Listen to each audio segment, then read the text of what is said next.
Welcome to Moments with Marilyn. I'm your host, Marilyn Boyer, the mom of 14 homeschool kids who love the Lord and love each other. I absolutely love young moms, and it's my passion to encourage you and give you tips and tools to make your journey easier. Today's podcast, we're going to be talking about 10 ways that you can encourage your kids.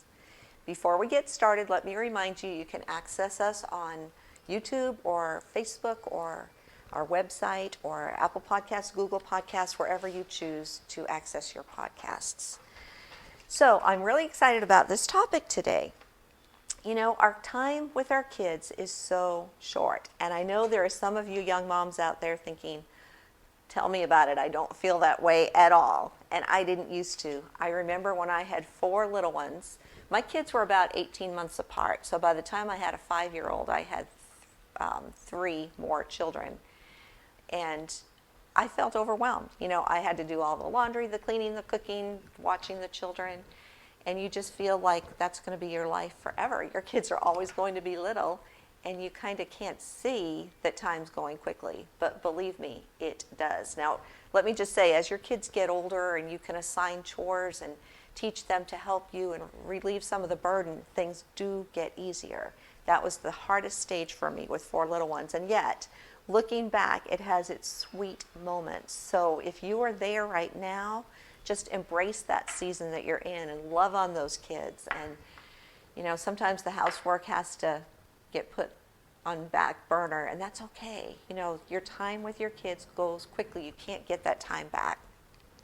I love Psalm 90:12. It says, "So teach us to number our days that we may present unto thee a heart of wisdom." And that is so true. Purpose to realize that your days with your kids living in your home are numbered. The kids grow up and you won't get that time back. Even though some days seem long and hard. I used to say the days would seem long, but looking back, the time went so quickly. And remember that everybody needs encouragement. Be your kid's best cheerleader. Your relationship with your kids is the most important thing. As you build that relationship with your kids, you are in a better position to point them to the Savior. And that's what our job is, ultimately. So here are some tips to help you focus. Number 1, don't complain. Proverbs tells us, "A merry heart doeth good like a medicine." And you as the mom can actually be a healing balm to your children by maintaining a merry heart. There's a verse we used to teach our kids. One of our kids really struggled with this. He was a complainer. And we used the Living Bible for this verse because it kind of spoke to him in language he could understand. It says, "Gentle words cause life and health, but griping brings discouragement." And it's so true. We would tell him and we would tell ourselves, when you gripe, when you complain, you're not only affecting your own attitude, you're affecting all those around you. Griping brings discouragement. It brings it to the griper, it brings it to those listening. You know, the children of Israel, God didn't allow them to go into the promised land. Why? Because they were complaining. It was that complaining spirit. Complaining is it's so important that we get a handle on that we don't do it. You know, God hates that. When we complain, ultimately we are saying, God doesn't know what's best for me, and I could do it better than him. So ultimately, we might be complaining about a situation, about our car breaking down or finances or whatever, but ultimately we're complaining about the Lord. We think he's not treating us right. And if we do that as a mom, we are setting that stage for our kids. We're telling them how to handle their difficulties by complaining to the Lord. And that's a serious thing. But you know, your cheerfulness will make your kids want to be around you and listen to what you have to say. Number 2, acknowledge their attempts to do well. And yes, I mean their attempts. I can think of a time when we were having a big cookout and we had a lot of families up. We had a bunch of people outside. And my daughter was about 4. And she and one of her little friends noticed that the lemonade was empty. So they came in to be helpful and they mixed up a whole gallon of lemonade. Unfortunately, as you might guess, they spilled it like all over the kitchen floor. And you know, lemonade, it's sticky, and I had a bunch of people, like 75 people in my backyard, and you know, I'm in there trying to clean up the sticky floor so people won't get stuck to it. But you know, I didn't discipline them because it was a mistake. They were taking initiative, they were trying to be helpful, they were trying to fill a need that they saw. They were just little. They didn't realize that they had to be really careful holding on to that jug or it might fall. So I didn't correct them. I thanked them for trying to be helpful. It was a mistake. You know, you might praise them for trying to be helpful and then kind of make suggestions for the future. But encourage them. You know, encourage them for trying to help, for trying to do well. In other situations too, you know, sometimes kids may try and they're little, they're not able to do it right, but don't always be correcting. Encourage their attempts to do the right thing. Number 3, ask their opinions. You know, sometimes we as parents feel like we need to have all the answers, and we don't, and our kids know that we don't. So ask them for their input in different situations, especially as they get older. Place value on their thoughts and their insights into a matter. Don't succumb to the temptation to be the answer man. Learn to listen. You know, we need to find out what is going on in our child's heart, and we can find that out by encouraging them to talk to us and listen to them instead of just being Johnny on the spot. All right, we'll fix it, do this, and that'll take care of it. Find out what's going on in their heart and then help them to deal correctly with whatever emotions they're feeling. So what we try to do is to help our kids apply biblical principles to everyday life situations. That is our goal. You know, we want the Bible is what supplies the answers to life. The Bible has the answers to everyday life. And we need to be careful to listen to our kids, to find out what's going on in their hearts, and to guide them as to how to use the scriptures to deal with what's going on in their hearts. And a couple weeks ago, I did a podcast about that, and I kind of walked you through some scriptures as to how I would deal with my kids, how to use these scriptures to deal with the issues going on in their heart. So you may find that helpful to you. Also, our Character with the Cousins series, we've got 4 books with red covers, and they're all designed to help kids learn to make wise choices. So you might find those helpful as well. Number 4, compliment their achievements, especially their character that shines forth in what they do. Their diligence in practicing the piano. It's hard, you know, sometimes days get discouraging just practicing those simple little songs. Encourage them, and the diligence, the perseverance that they're using to do that. The heartfelt emotion that's communicated when they sing a solo in front of church. I've got one son that just, his heart, his devotion to the Lord comes through when he sings, and I try to encourage him in that because it's such a ministry to others. But look for things that your kids are doing well and compliment them. The compassion and kindness in dealing with their younger siblings. You know, we want our kids to deal with their younger siblings in a kind, compassionate way. Sometimes we're so quick to correct them if they do it wrong, but we're not so quick to praise them when they do it well. Look for the good things. Look for the things your kids are doing right and praise them. Praise goes much further than correction. Yes, you need to correct your kids. There will be times they need correction. But if you can praise them when they're doing well, they will be much more open on those times when you need to correct them. Even something simple like, you know, your little one's bringing you a picture. Praise the careful precision with which they drew the picture. Have them explain the picture to you. We have this frame that I found recently hanging in my hall, and it's got a glass front, and you can open it up and insert pictures. And I'm doing that now with my grandkids. When they bring me pictures, I will insert them in that frame and hang them up there. so that the kids know that you appreciate what they did, instead of just saying, oh yeah, thank you, and put it down. Ask them to explain it to you, and then hang it up. I know there's magnetic frames you can put on your refrigerator to put your pictures in. It's so easy to just correct our kids, so that sometimes they feel like, I can never please mom. I will never be able to please her. And we don't want to communicate that to our kids. We want to look for things that they're doing right and praise them. Number 5, give them the benefit of the doubt until proven otherwise. I remember our kids had this little line that say, Mommy, Josh hit me as hard as he could on purpose for no reason at all. And, sure, it's easy to go correct Josh for his misbehavior. Yes, he did wrong. But get the whole story first, because it could be that the child reporting that was really instigating the whole matter. And both of them need correction. And I'm saying that because that was generally how it happened. Or it could be that he's not reporting accurately what happened.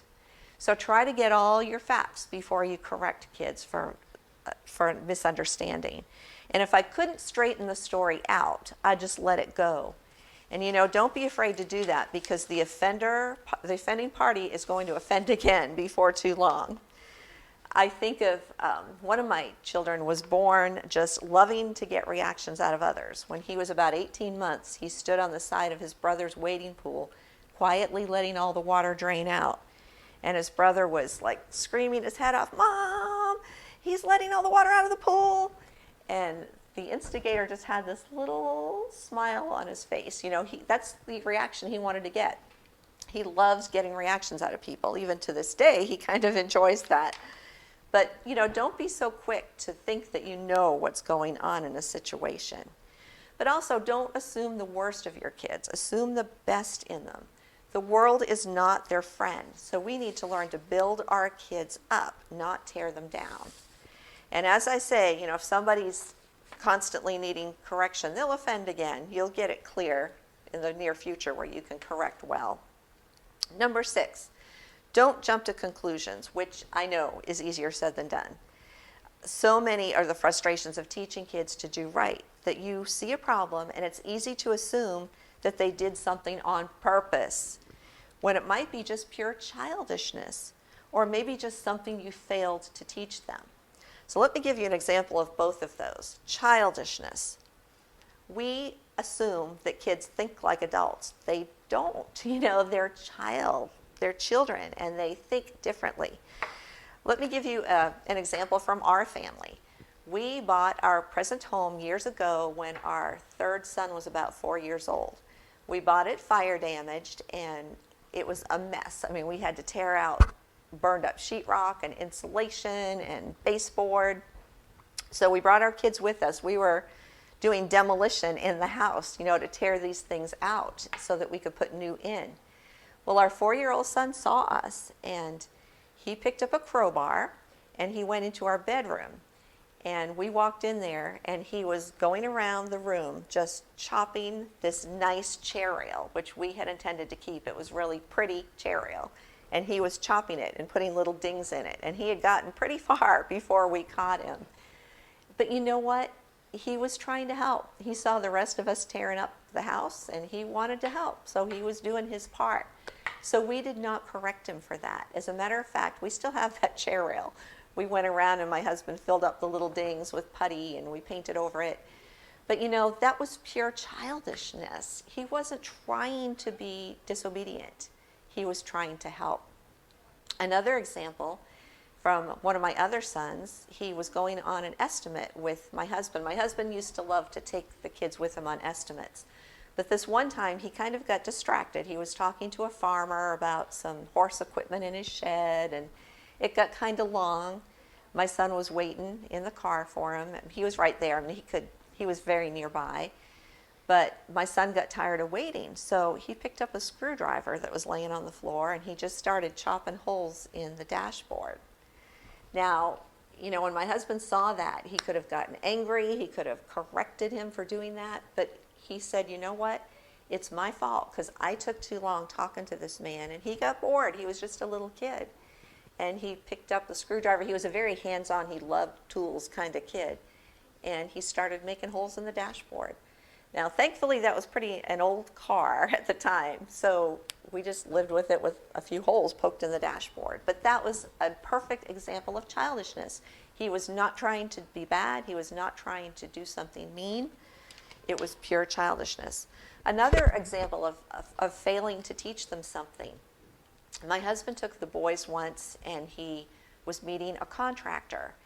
And he realized that the contractor would say something to the boys, and the boys wouldn't say, yes, sir. Like they didn't appear to be too polite answering the man back. And he realized, you know what? I have not taught them how to say yes, sir, and how to look someone in the eye when they're talking to them. So that was an example of something we had not taught the kids. And oh boy, we started looking for examples of this. There was one day Rick came home from work, and he said, how was your day? And I said, terrible. The kids weren't really bad. They were just everywhere. I went to the store. I was getting groceries. I was tripping on them. They were asking for things. It was exhausting. So Rick said, you know what? Let's go to the store tonight again, and you pick up a few things, and I'm going to give the kids a few simple rules of how to behave in the grocery store. So we went to the store for the sole purpose of training our kids how to act in the grocery store.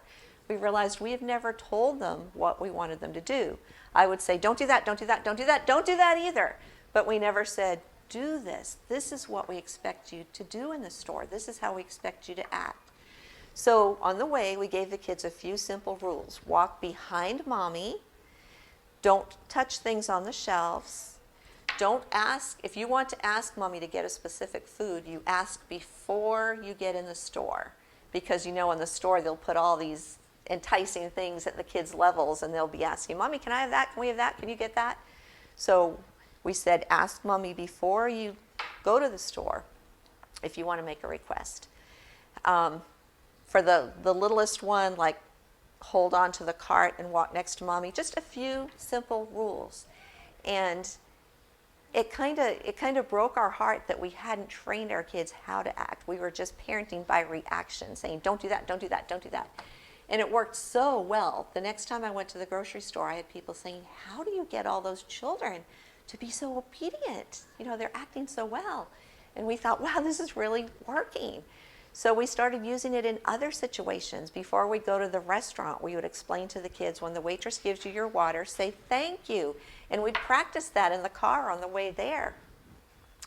And the next time we went to the restaurant, we had 8 kids at the time. And the kids were sitting at the table, and they were being polite and following the rules, the few simple rules that we'd given them. And a man came up and he said, how do you get your children to be so obedient? He said, I am so impressed. So we thanked him. We went back to eating. When we got up to pay, the receptionist said, that man paid for your dinner. I mean, he paid for all of us. We had 8 kids and my husband and I. So we used that to say to our kids, people are watching you. You are setting an example for Jesus when you're in public, whether it's positive or negative. And they were so excited. The next time we went to the store and nobody offered to pay for our dinner, they were a little disappointed. But we explained to them that doesn't happen every time. But people are watching you, and you are an example for Jesus, either positive or negative. And we found that really worked. Prepare your kids in advance. Tell them what you expect them to do, and they will be a lot more likely to do it. Number 7, never correct in anger. Yes, kids need parents to correct them. That's part of our job description. We're to guide them in making wise choices. And part of that is they'll fail, and they need to learn from their failures. But if you're angry, you need to go to your room, get control of your anger, and tell your kids that's what you're doing. Say, mommy is going to talk to God to get my attitude right, and then we'll talk about this situation when I get back. So when you do that, you can come back and you can correct for their good, not because they irritated you. And what you are doing, it's so wonderful because you're patterning for your kids how to deal with their anger. Instead of just flying off the handle and yelling, you're going and dealing with God and getting your attitude right, and then coming and correcting your kids. And that sets an example for them, a godly example. Number 8, ask forgiveness when you blow it, and you will. There'll be plenty of opportunities. But watching you work through your character faults is a powerful lesson for them. even more than just listening to your instructions. When they see how you deal with your personal failures, it's going to guide them, either correctly or incorrectly, with their own struggles. You know, parenting is hard because we see reflected in our kids bad attitudes that we have ourselves. So parenting is often dealing with your own character even more than with your kids. When you deal with your own character struggles, your kids will see you doing that, and you're patterning for them how to do that when character issues come up in their own lives.